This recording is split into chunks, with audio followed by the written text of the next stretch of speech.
If you have any innovative next level idea or you are a budding startup जो बन सकता है दुनिया का next game changer, तो अभी पिच करो www.bazaronary.com and Pakistan के most influential mentors and investors will help you turn it into reality. बाजार खुलने वाला है, powered by Park Launch, only on ARY Digital.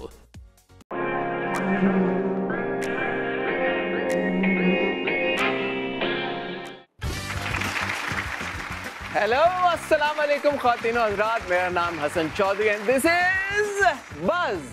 मेरे हाथ में मौजूद इन क्यू कार्ड से आपको अंदाज़ा हो ही गया होगा, आज मैं आपको बहुत सारी धुआंधार, धमाकेदार एंड एज वी से मज़ेदार किस्म की खबरें देने जा रहा हूं। सो दिलों को थाम लीजिए। आज की पहली खबर ये है कि मैं मंटो नहीं हूं जिसका आपको और मुझे बेसब्री से इंतज़ार था, उसका एयर होने का वक्त आ चुका है। हम आपको बज़ में ये बड़े वसूख के साथ रिवील करने जा रहे हैं कि मैं मंटो नहीं हूं की पहली किस्त 18 जुलाई को एयर होगी। तालियां!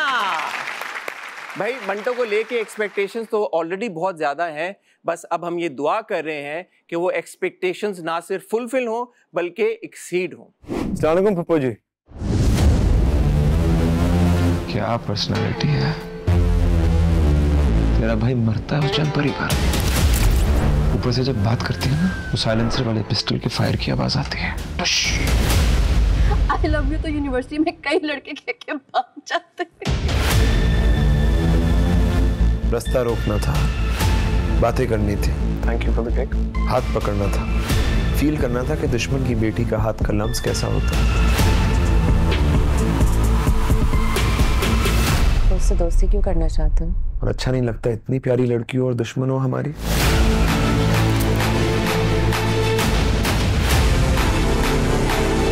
कहने लगी जाकर अपनी माँ से कहते फरहाद जिंदा रहा तो महमल उसकी।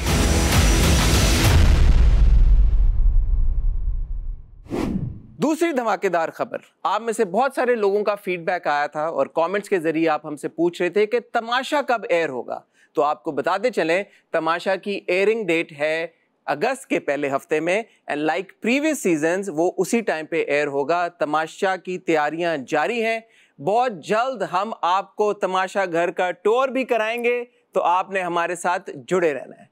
और बज़ नंबर 3, आज हम बज़ के ऊपर ARY के आने वाले 2 मेगा प्रोजेक्ट्स को रिवील करने जा रहे हैं। ख़वातीनो हज़रात, yes you heard it right, हमने आपको बज़ के शुरू में ये बताया था कि इस शो में आपको हम वो सारी खबरें देंगे जो आपको कहीं और नहीं मिलेंगी। और आज इस एपिसोड में हम आपको 2 ऐसे ड्रामों के बारे में बताने जा रहे हैं जिनके बारे में रूमर्स तो आप काफ़ी अरसे से सुन रहे थे, लेकिन उसकी जो डिटेल्स थी that were kept under raps. तो पहला प्रोजेक्ट है ख़वातीनो हज़रात बिग बैंग का बिरयानी, जो कि इवेंचुअली रिप्लेस करेगा परवरिश को। इसको डायरेक्ट कर रहे हैं बदर महमूद, इसको लिखा है ज़फ़र मिराज ने, और इसमें फीचर करेंगे none other than Ramsha Khan and Khushhal Khan. लेकिन इस ड्रामे में आप ना सिर्फ रमशा और खुशहाल को देखेंगे, you will also get to see Sarwat Gilani, जो कि टीवी पे आ रही हैं एक लंबे अरसे के बाद। और सरवत के साथ साथ पिछले साल तमाशा सीज़न 3 में आपने देखा महानूर परवेज़ को, वो भी इस ड्रामे का हिस्सा होंगी। एक और ड्रामा जो कि आने वाले वक्तों का एक बहुत बड़ा ड्रामा बन के सामने आएगा, ये मेरी प्रेडिक्शन है, उसका नाम है मेरी ज़िंदगी है तू। ये 6 सिग्मा प्लस की प्रोडक्शन है और इस ड्रामा को डायरेक्ट करें मुसद्दिक मलिक, इसको लिखा है रादेन शाह ने। और आप में से बहुत सारे लोगों को जैसे पता है कि बिलाल अब्बास खान और Hania Aamir have been cast together, तो जी हाँ, मेरी ज़िंदगी है तू वही ड्रामा है जिसमें बिलाल अब्बास खान और हानिया आमिर को आप देखेंगे एक साथ। बट बिलाल और हानिया के साथ साथ you will also get to watch Ali Rahman Khan, Fariyal Mahmood and a host of other actors। कैसी लगी आपको आज की मज़ेदार खबरें? और जैसा कि आप लोग सब ARY डिजिटल के बहुत सारे प्लेटफॉर्म्स पे एक प्रमोशन देख रहे हैं आजकल आने वाले एक रियलिटी शो की जिसका नाम है बाज़ार। ये बाज़ार आखिर है क्या? इसकी रजिस्ट्रेशंस भी खुल चुकी हैं। आप कैसे इसका हिस्सा बन सकते हैं, इसका मकसद क्या है, ये सारे सवाल और जो सवाल मेरे जहन में, इनके जवाबात आपको मिलेंगे आज की एपिसोड में। लेकिन एक छोटे से वक्फे के बाद आपने एपिसोड एंड तक देखनी है, क्योंकि ये सारे सवालों के जवाब आपको एंड पे मिलेंगे। फिलहाल वक्त हुआ चाहता है आपको आज के हमारे स्पेशल गेस्ट से मिलवाने का। ये गेस्ट बहुत ही स्पेशल हैं, क्योंकि बहुत ही यंग उम्र में इन्होंने अपना एक बड़ा नाम कमा लिया है, इनको लोग बड़ा पसंद कर रहे हैं। बस पे आ रहे हैं ख्वातीनो हजरात, इस वक्त पाकिस्तान टेलीविजन के perhaps the most loved character and the actor himself now is quickly becoming Pakistan's most beloved. Ladies and gentlemen, Samar Jafri! Assalamu alaikum, lovely boy, कैसे हैं आप? खैरियत से हैं, ठीक ठाक हैं? Thank you for coming to my show. Please have a seat. यार हमारी थोड़ी सी मैचिंग ज्यादा ही होगी, ब्रोमांस हो गया हमारा, है ना? यार इसका मतलब है I am doing something right. अगर मैं आप जितना मतलब कपड़ों की टर्म्स में भी अगर लग रहा हूँ तो इसका मतलब है यार कुछ तो मेरा चल रहा है। समर कैसे हैं आप? ठीक, आप बताएं कैसे? मैं अल्हम्दुलिल्लाह बिल्कुल ठीक हूँ। इस वक्त तो पूरा पाकिस्तान परेशान है अगले एपिसोड का प्रोमो देख के कि वली को क्या हो गया है। मुझे खुद जाती तौर पे 3-4 कॉल्स आई, उन्होंने कहा यार आपको पता होगा कि ये वली बचेगा या नहीं बचेगा, तो क्या आप इस पॉइंट पे कहना चाहते हैं? आई थिंक बड़ा अच्छा सस्पेंस के पॉइंट है ना, मेरी और आपकी मुलाकात बहुत ही एक मोड़ पे हो रही है अहम किस्म के। अच्छा, every interview that I have given वो बिल्कुल ऐसे पॉइंट पे हमने दिया है कि जिसमें पिछली एपिसोड ने एक ऐसा क्लिफ हैंगर छोड़ा है कि लोग कह रहे हैं कि यार अगली एपिसोड में क्या होगा। ये तो सबसे बड़ा क्लिफ हैंगर है, मेरे इंटरव्यू का क्लिफ हैंगर बाकी सब इंटरव्यू से बड़ा क्लिफ हैंगर है। नहीं, बड़ा आई होप कि जो भी अगली एपिसोड आती है लोग उसको हजम करें उस चीज़ को और बेहतर फील करें। बस इतना कहना चाहिए, बस इतना कहूँगा मैं कि हजम करें और अच्छा फील करें बाद में। ये तो आपने और ज्यादा इसको क्यूरोसिटी को बड़ा हजम क्यों करें? ठीक काम करो ना, है बहुत ठीक काम कर रहे हैं। जैसे मैं अभी इंट्रो में कह रहा था, मेरा नहीं ख्याल इसमें कोई शक की बात है, Wali right now is the most loved character on television. अल्हम्दुलिल्लाह। एंड यू माशाल्लाह are quickly becoming everyone's beloved. तो ये क्या फीलिंग, कैसे तासुरात हैं आपके? I think I am grateful और अल्लाह का शुक्र है कि अल्लाह मियां ने इस मुकाम पे लाके खड़ा किया। And I've been working on it since God knows how long. तो जब ये चीज़ हो जाती है, जब आपको फल मिल जाता है तो आपको खुशी होती है और आप शुक्र अदा करते हैं कि इस मुकाम पे अल्लाह मैंने लाके खड़ा किया। तो या आई think I am just happy and glad कि ये चीज़ हो रही है। परवरिश के एयर होने के बाद से now when you stepping out, difference महसूस हो रहा है? बहुत ज़्यादा। I don't want to be an actor जो एक वन सीजन वंडर हम कहते हैं कि एक दफ़ा आया और एक हिट दिया और उसके बाद फिर गायब।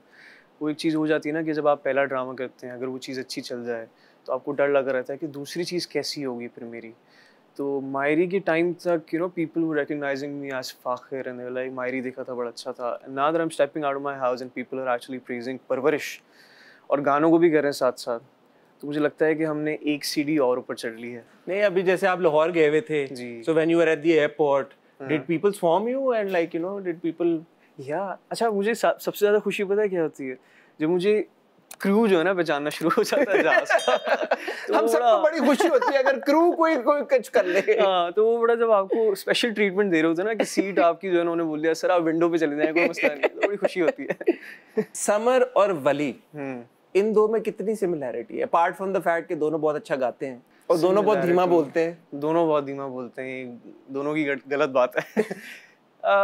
सिमिलैरिटी दोनों में आई थिंक वली की जो जंग थी वो उसके माँ बाप से थी अपने करियर को लेके, मेरी शायद मेरे से थी।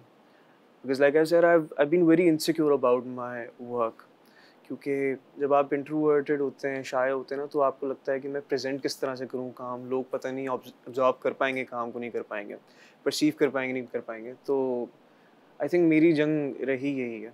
अच्छा, इंट्रोवर्टेड एक्टर्स के बारे में of course we know, I know other actors also who are introverts in their life.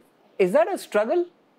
जब आपकी personality inherently you're an introvert, लेकिन this is show business and you have to be out there and as a singer you have to perform, you have to be on stage, and सिर्फ गाना नहीं होता, आपने लाखों हजारों लोगों को engage करना होता है, and then obviously when you're performing on camera that's entirely a different ball game altogether.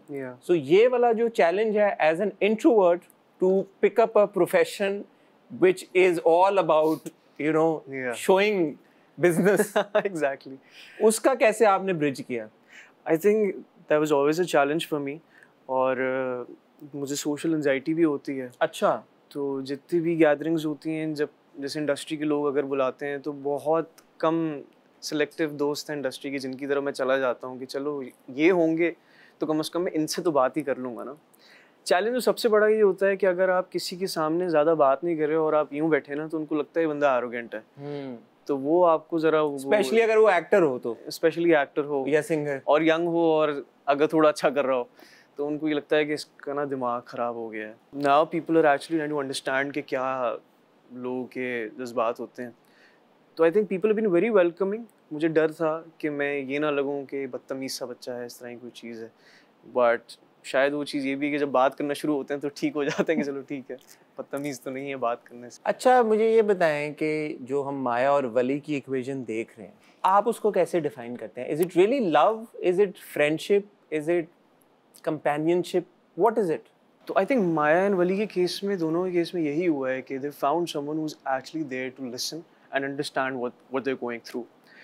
तो obviously it's love for me. अगर मेरे साथ कभी ऐसा हो कि मुझे एक शख्स मिले जो मुझे सुने, जो मुझे अंडरस्टैंड करे, तो वो मेरे लिए तो प्यार ही होता है।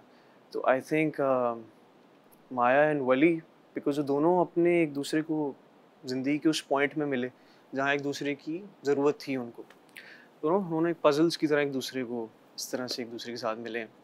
तो या I think it's love for me at least. For you या हु इज प्लेइंग वली? या but do you also not think के we are all very quick to label all forms, any form of relationship, and we'll give it the label of love.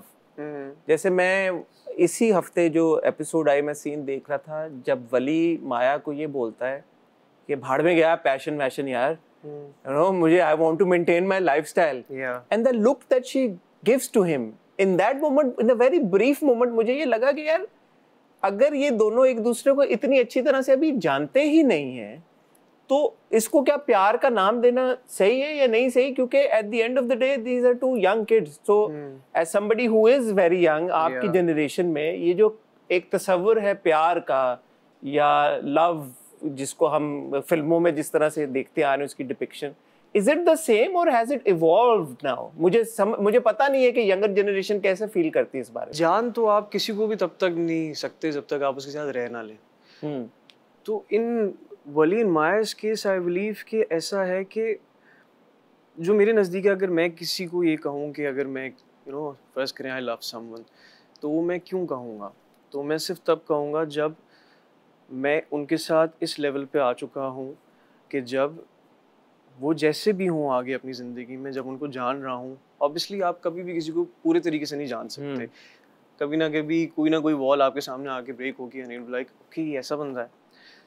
तो in my case I would be like कि चलो ठीक है, जितना मैं इस शख्स को अभी जानता हूँ ये मुझे यहाँ तक पसंद है, और आगे जो जो उसकी ज़िंदगी में जिस तरह का भी पर्सनालिटी मुझे शो करेगा, मैं उसको एक्सेप्ट करने के लिए तैयार हूँ।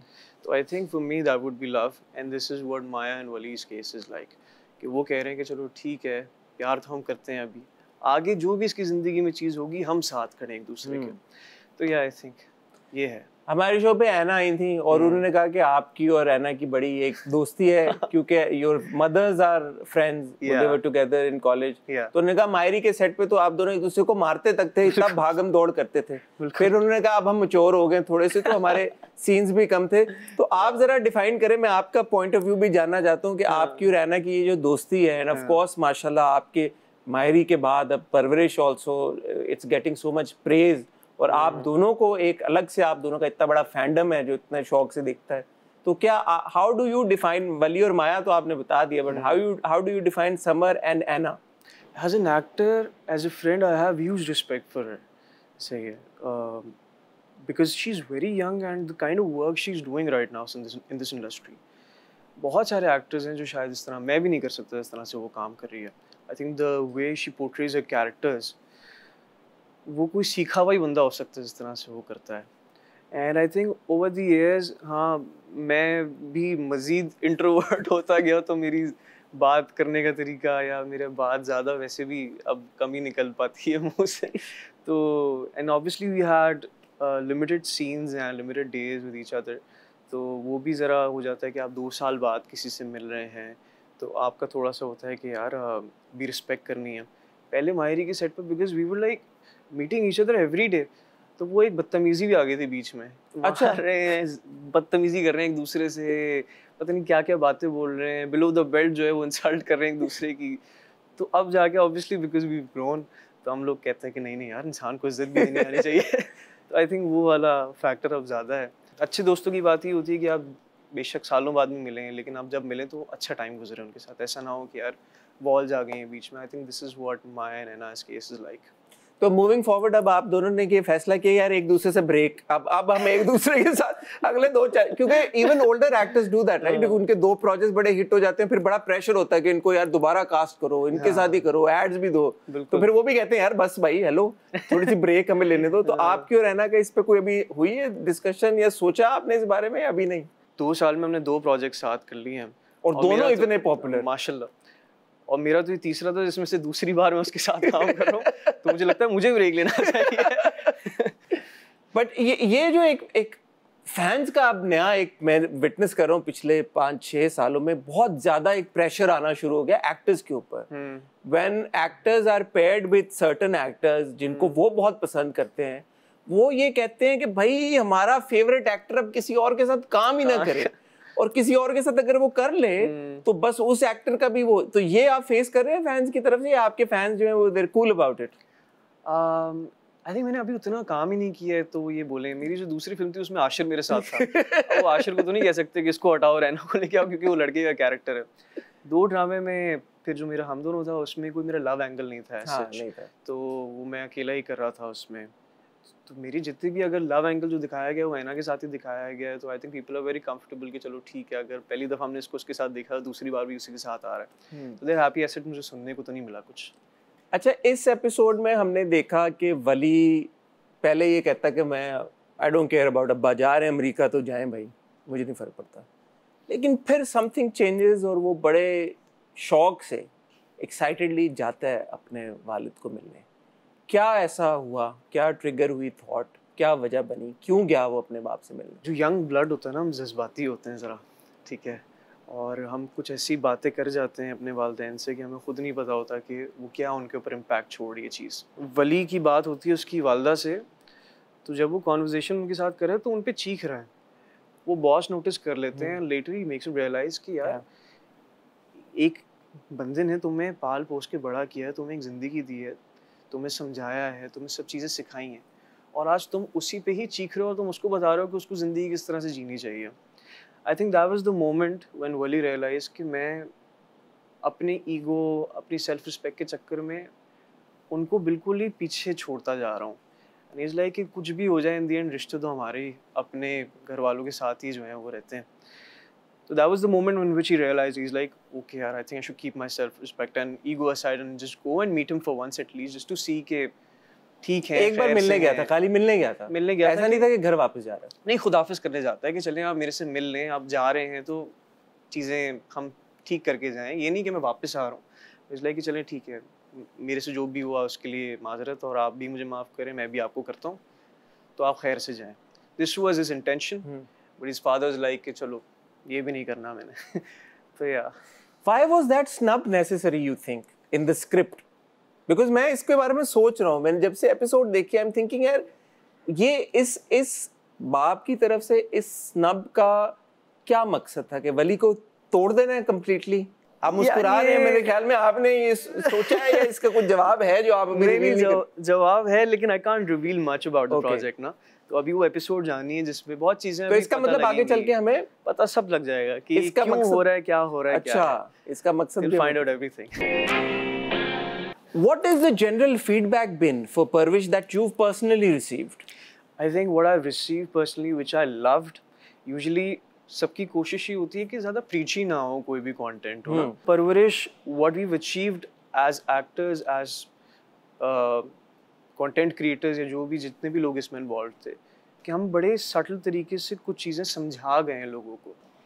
जैसे आई मेट अ फैमिली और उन्होंने मुझे कुछ चीज़ें बताई, ऑब्वियसली उनकी पर्सनल थी, मैं बता नहीं सकता यहाँ पे, वो सुन के मुझे इतनी खुशी हुई कि चलो ड्रामा एक इतना बड़ा मीडियम है जिसको पीपल लुक अप टू, और वो जब देख रहे होते हैं तो वो चीज़ें पकड़ रहे होते हैं कि इसमें ये है वो, because we are telling about parenting and how parents basically take decisions which can ruin the child's life. तो उन्होंने मुझे कुछ बातें बताई, उन्होंने कहा कि हमने फिर हमारी बेटे के लिए इसको देखने के बाद हमने ये डिसीजन लिया कि चलो ठीक है, जो तुम्हें करना है तुम कर लो, अगर उसमें कामयाबी नहीं मिली तो चलो कोई बात नहीं, खैर हो जाएगी। क्योंकि उनको लगा कि यार हमारा बच्चा हमारे अगेंस्ट ना कल को खड़ा हो जाए। तो ऑब्वियसली एक माँ बाप के लिए तो सबसे बड़ी मतलब इन्वेस्टमेंट तो नहीं कहूँगा, बट सबसे बड़ी जो गिफ्ट होता है अल्लाह मियाँ की तरफ से, वो औलाद ही होती है ना। तो जब वो ही उनसे चली जाए तो वो कोशिश तो यही करता है ना किसी तरीके से उनके पास ही रहे। तो आई थिंक परवरिश बहुत खूबसूरत तरीके से जो मैसेज हम लोग डिलीवर करना चाह रहे थे वो हो गया है और वो हो रहा है, and I'm glad and people are liking it and enjoying it. Since they're liking it so much and obviously उसका एक trickle down effect actors के ऊपर भी आता है, आप पे भी आ रहा है। Tell me Samar, at such a young age, माशाल्लाह, जब इतनी पॉपुलैरिटी मिल जाए and then obviously the medium is such के you also end up making a lot of money as well, माशाल्लाह, how does one deal with it at such a young age? have you reached that level space where you realizing कि यार okay, mashallah, I'm making money, I'm popular, I'm only what, 21? Yeah. What is that thought process like? मुझे लगता है कि जो भी मेरे पास आता है वो किसी के नसीब का आता है। मैं शायद ज़रिया बनता हूँ। अगर हम पैसे की अगर बात करें तो कुछ भी अल्लाह का शुक्र, अल्लाह मैंने जितना भी दिया उसमें शुक्र अदा करना चाहिए आपको। बट आई थिंक मेरे पास अगर 50 पैसे आते हैं ना तो 30-35 जो है वो किसी और का होता है। अच्छा। जो पहले से ही लोग कभी बता देते हैं कि ये कोई चीज़ है, मजबूरी है, इस तरह की कुछ चीज़ है, तो अल्लाह मियाँ ने उस तरह से भी कुछ रास्ते बनाए हुए होते हैं, तो वो चीज़ें हो जाती हैं। तो I think I don't be like कि okay I am earning money, इस तरह की कोई चीज़ है। मुझे लगता है कि किसी की कोई चीज़ पूरी होनी थी जिसकी वजह से वो चीज़ मुझे अता की गई या मिली गई। यार आप 21 हैं या 51 है भाई, मुझे समझ नहीं आ रही। आप मुझे गए 72 आऊँ। हाँ, 51 भी आपके लिए कम लग रहा है मुझे तो। माशाल्लाह आपके थॉट प्रोसेस को देख के लग रहा है where is all this maturity coming from, dude? You're only 21. I do have conversations with my अब्बा भी। तो हमारे अब्बा ने भी शुरू से यही सिलसिला रखा है अपने घर में हमारे यहाँ कि मतलब जो अच्छी बात है, मुझे लगता है इसी तरह फिर आपके पास भी चीज़ें आती हैं। मुझे लगता है कि जो इज़्ज़त या प्यार या पैसे जो भी आपको मिल रहे होते हैं वो शायद इसीलिए मिलता है because you give it out to the universe. तो जब वो आप देते हैं तो वो मल्टीप्लाई होकर फिर आपके पास आता है। अपने ऐना का भी इंटरव्यू किया, अब हम समर से भी बात कर रहे हैं, दोनों आए बस पे, दोनों इतने मैच्योर, इतने सेंसिबल। मुझे तो वो हम सुनते थे जब हम बड़े हो रहे थे कि हमारा फ्यूचर बड़े मजबूत हाथों में है, तो हमारी जनरेशन ने तो काफी डिसअपॉइंट किया है। आपसे बड़ी उम्मीदें हैं भाई अब हम सबकी कि माशाल्लाह यार, it's so refreshing eight such a young as you guys have such a clear thought process and it's wonderful. मैं क्या पूछूं आपसे, मैं हर चीज में तो आप संत बन जाते हैं। हर चीज में तो आप सेंट हैं बाकायदा तौर पे। बस आपको एक वो पहनाने की देर है, एक चादर उड़ा के आप बिठा दें, आपसे लोगों ने तावीज बंधवाने शुरू कर देने। ऐसा बंदा जब म्यूजिक क्रिएट करता है तो म्यूजिक किस सोच के तहत क्रिएट करता है? डिपेंड करता है ना टॉपिक क्या है, मुझे किस बारे में लिखना है। तो या तो you go back in your experiences, और मे बी कभी किसी ने आपसे कोई बात की थी तो आप उसका एक्सपीरियंस पकड़ के उसकी कहानी बना देते हैं। म्यूज़िक जब भी मैं लिखता हूँ या जो भी चीज़ मैं बनाने की कोशिश करता हूँ, आई मेक श्योर कि मैं किसी एक्सपीरियंस के बारे में कोई चीज़ लिखूँ। जैसे गुजारिशें हैं तो it was more about myself and my experiences that I have had in the past.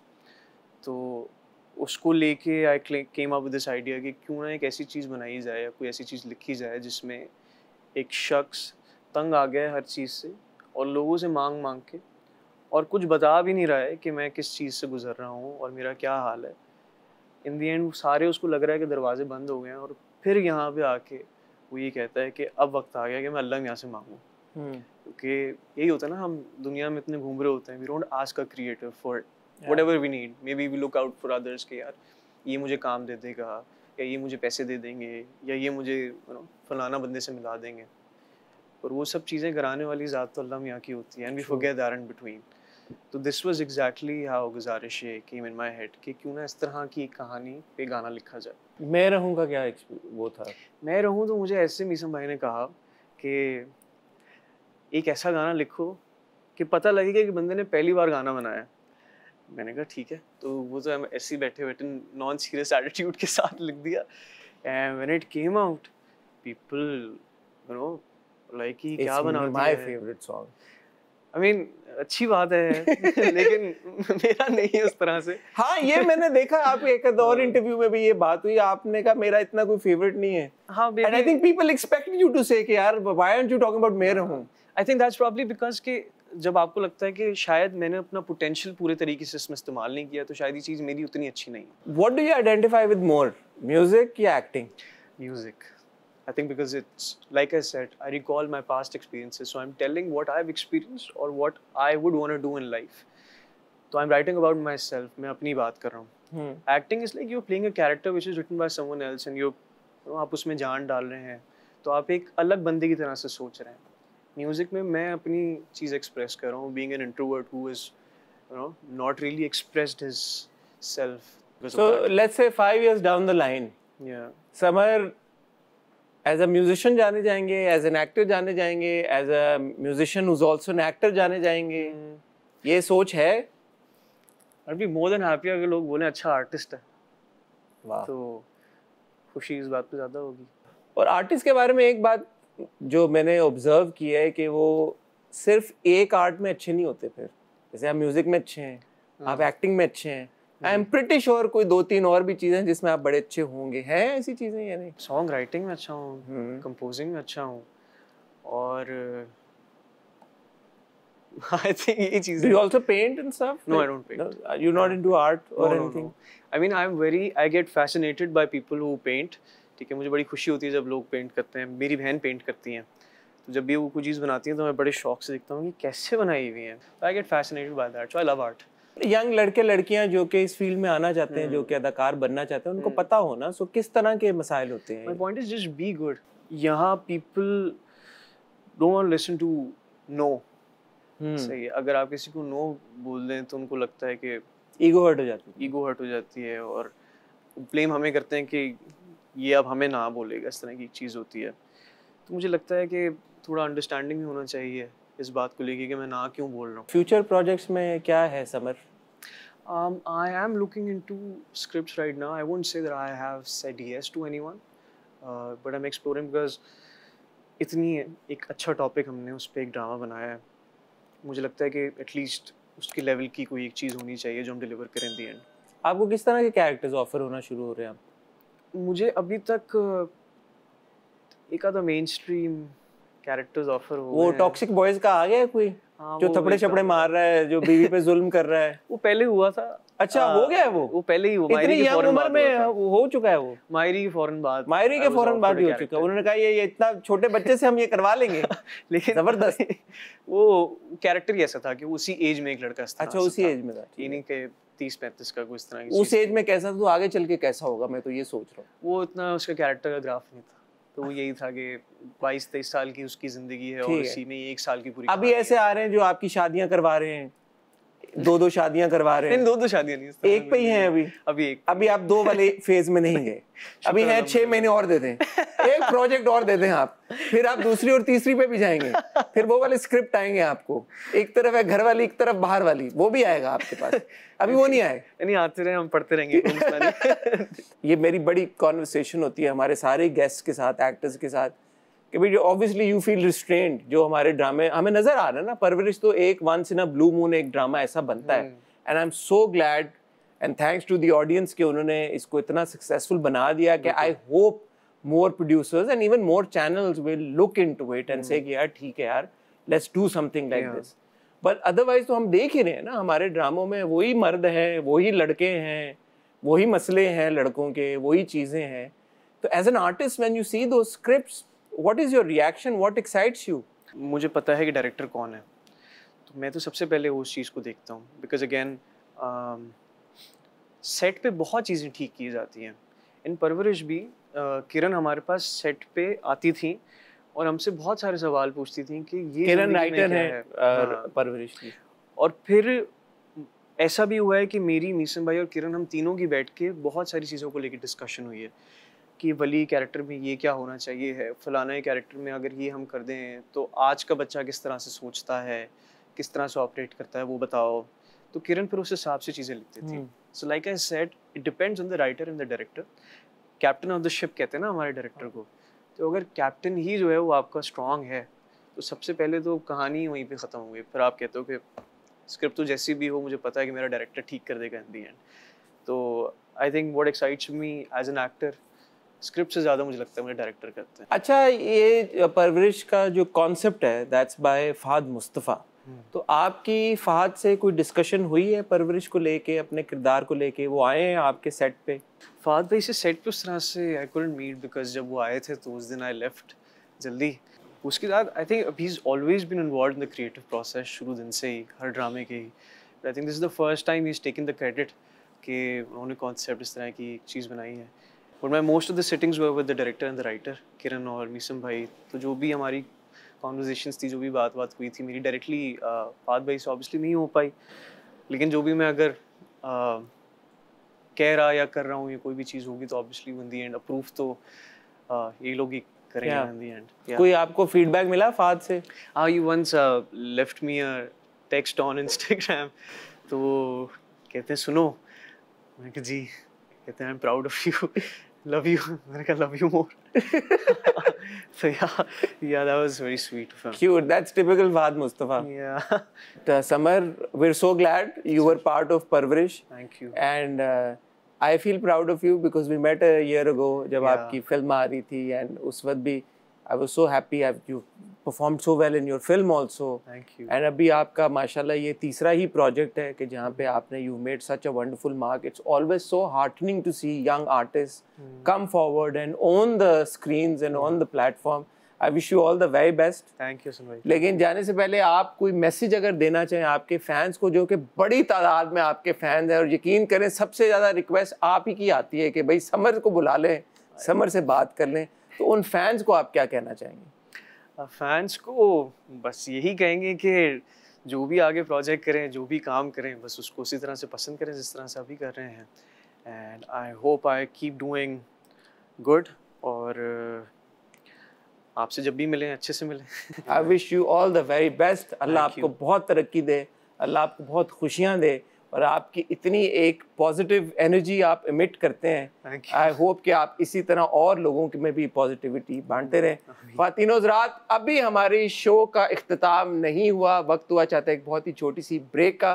Break से जब वापस आएंगे तो जैसे मैंने आपको इंट्रो में बताया था, बाज़ार से रिलेटेड आपके और मेरे सारे सवालों के जवाब इकट्ठे करेंगे। आपने गेंद जाना नहीं है। मैं समर को खुदाफिज कह लूँ। मैं और आप मिलते हैं एक छोटी सी ब्रेक के बाद। वेलकम बैक ख्वातीनो हज़रात। मुझे पूरी उम्मीद है कि आपको मेरी समर के साथ गुफ्तगू पसंद आई होगी। And while we wait excitedly for the next episode of Parwarish to find out कि वली के साथ क्या होने वाला है, वक्त हुआ चाहता है आपके बाज़ार रिलेटेड सारे सवालों के जवाब तलाश करने का। बाज़ार इज़ पावर्ड बाय पाक लॉन्च। तो आज हमने दावत दी है पाक लॉन्च के फाउंडर को कि वो आएँ और मेरे और आपके सारे सवालों के जवाब दें। ख्वातीनो हज़रात, बस पे आ रहे हैं पाक लॉन्च के फाउंडर अली फहद। अस्सलाम वालेकुम अली भाई, कैसे हैं आप? बस बिल्कुल खैरियत से। Thank you very much, please बैठें।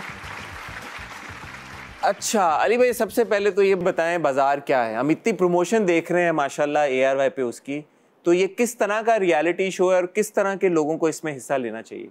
तो बाज़ार एक एंटरप्रेन्योरशिप पिचिंग शो है जिस पे स्मॉल बिजनेस ओनर्स और tech startup founders can apply and they will come on the show.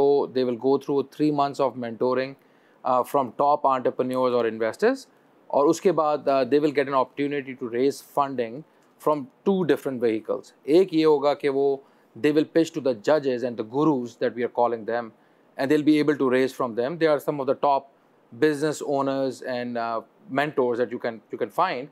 And then the second one is कि Park Launch और ARY अपना एक fund raise कर रहे हैं to invest as a follow-on investment in those entrepreneurs. So any small business owner या tech startup founder can apply. अच्छा, हमने ऐसे और भी शोज़ देखे हैं मुख्तलिफ जगहों पर जहाँ पे बाद में पता चलता है कि जो लोग अपना बिजनेस आइडिया लेके आए, या तो वो बिजनेस आइडिया चोरी हो गया, या वो बिजनेस आइडिया जो लेके आए थे उनको वो फंडिंग मिली ही नहीं, या हमने ये भी सुना हुआ है कि जो लोग आते हैं वो भी कुछ मिस कमिटमेंट कर देते हैं जो पार्टिसिपेंट्स होते हैं, और वो अपनी सही से डिटेल्स प्रोवाइड नहीं करते। तो आप लोग इन सब कंसर्न्स को कैसे एड्रेस कर रहे हैं? जी, इसमें आई थिंक 3 डिफरेंट क्वेश्चंस हैं। पहला तो ये कि जब स्टार्टअप्स अप्लाई करेंगे और वो 3 महीने के लिए मेंटोरिंग प्रोसेस से गुजर रहे होंगे थ्रू टॉप मेंटोर्स, उसमें अली खान तरीन हैं from AKT and Multan Sultan, असर मलिक हैं जिन्होंने अभी $200 मिलियन का फंड अनाउंस किया है, एहसन साया हैं दराज के CEO। So these are some of our mentors. So जो एंटरप्रेन्योर और फाउंडर्स होंगे वो 3 महीने इनके अंडर मेंटोरिंग में जाएंगे, और उसके इन पैरेलल हम लोग पार्क लॉन्च की team will be doing the due diligence. तो हम उनके सारे डॉक्यूमेंट्स वगैरह वी विल वेरीफाई, ताकि बाद में कोई मसला ना हो for the investors. To ensure कि इन्वेस्टर्स में पैसे डालें, we are talking about them putting the money that they are committing in a separate account. तो अगर हमारे पास 5 जजेस हैं, we are talking about $300,000 to $500,000 जो उन्हें सेपरेट अकाउंट में डालने पड़ेंगे before they come on the show. अच्छा जी, पैसे पहले ही ले लिए आपने? जी जी, तो इंश्योर के the money gets to the startups, ताकि ये ना बट यू मेंशन के पार्क लॉन्च और ARY का अपना भी एक फंड है। जी, that is the follow on investment. तो वन इज कि जब वो आके पिच करेंगे entrepreneurs, they can raise money through the gurus. दूसरी स्टेज पे अगर ARY और पार्क लॉन्च की टीम, जिसमें सलमान इकबाल साहब हैं, JJ, Taimur Malik, my partner and myself and few others, our team investment committee will decide कि उनमें से कितने में इन्वेस्ट हम करना चाह रहे हैं। तो ये तो पार्टिसिपेंट्स को तसल्ली हो जानी चाहिए कि बाजार में ऐसा कोई मामला नहीं होने वाला कि पैसे ना मिले उनको। जी जी जी। So this is something obviously very interesting. What else sets Bazaar apart from the other kinds of similar reality shows that we've seen? I think एक चीज़ ये कि for Park Launch has been doing this thing for 5.5 years. हमारे कुछ 4 लाख से ऊपर follower हैं, हमने $120 million race करके दिया है। हमारी अपनी टीम के अंदर there are 3 यूनिकॉर्न फाउंडर्स। तो राग़िब हुसैन साहब हैं जिन्होंने $7 बिलियन की कंपनी बेची हुई है। We have some of the biggest investors and entrepreneurs who are part of Park Launch. So we have done it before. I think that sets us apart. Secondly, मुझे लगता है कि जो हमारा format है about the mentoring, वो किसी भी other show में मौजूद नहीं है. Secondly, about ensuring कि the investment gets to the startups, we are creating a separate account and we have a follow-on investment. That also does not exist. And then obviously the exposure of ARY. तो एक startup apply करती है, अगर वो हमारे mentoring से गुजरती है, पैसा नहीं भी रेस कर पाती, तो उनको मेंटोरिंग मिलती है 3 महीने की, और वो ARY पे 70 million plus viewers they can get access to, which can be incredible for any small businesses. और ये जो मेंटोरशिप प्रोग्राम है, इसको थोड़ा सा आप एक्सप्लेन डिटेल में कर सकते हैं कि एग्जैक्टली होगा क्या, उनको क्या क्या सिखाया जाएगा पार्टिसिपेंट्स को? तो हम ये करेंगे कि हम लोग सेक्टर एग्नोस्टिक हैं, तो कोई भी बंदा जो अप्लाई कर रहा है, they can be across any sector. तो हमारे जो जजेस आ रहे हैं, they are coming from sports management. Asar Malik साहब ने पूरी क्रिकेट लीग स्टार्ट किए हुए हैं, उनकी टीम मैनेज किए हुए हैं, to all the way to agri tech from Ali Khan Tareen to e-commerce Ehsan साया and stuff.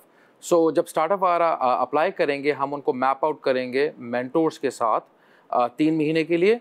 What we are asking mentors is a commitment of 2 hours a week for 12 weeks।